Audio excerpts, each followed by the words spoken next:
بسم الله الرحمن الرحيم.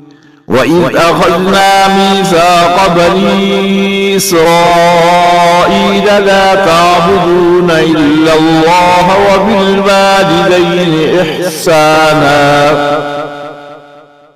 وبالوالدين إحسانا وذي القربى واليتامى والمساكين وقولوا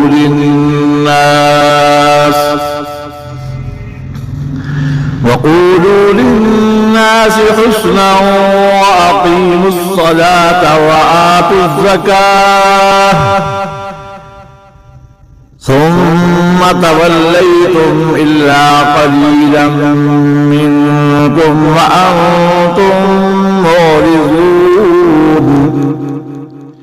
وإذ أخذنا ميثاقكم لا تسفكون دماءكم ولا تخرجون أنفسكم من دياركم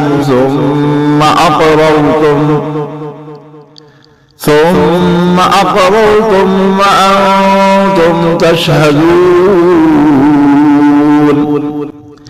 ثم أنتم وتخرجون فريقا منكم من ديارهم تظاهرون عليهم بالإثم والعدوان وإن يأتوكم أسارى تفادوهم وهو محرم عليكم إخراجهم أفتؤمنون ببعض الكتاب وتكفرون ببعض فما جزاء من يفعل ذلك منكم إلا خزي في الحياة الدنيا ويوم القيامة يردون إلى أشد العذاب وما الله بغافل عما تعملون. أولئك الذين اشتروا الحياة الدنيا بالآخرة فلا يخفف عنهم العذاب ولا هم ينصرون.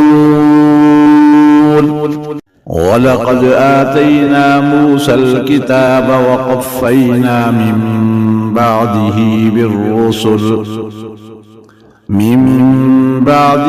بالرسل وآتينا عيسى ابن مريم البينات وأيدناه بروح القدس أفكلما جاءكم رسول بما لا تهوى أنفسكم استكبرتم ففريقا كذبتم وفريقا تقتلون.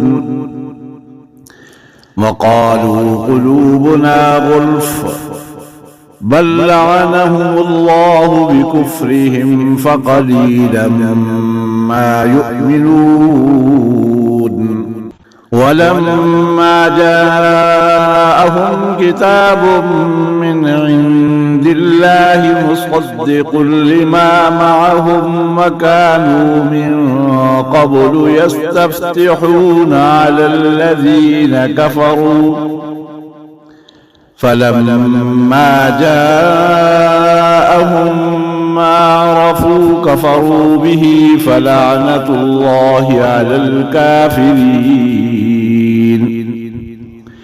بئس ما اشتروا به أنفسهم أن يكفروا بما أنزل الله بغيا أن ينزل الله من فضله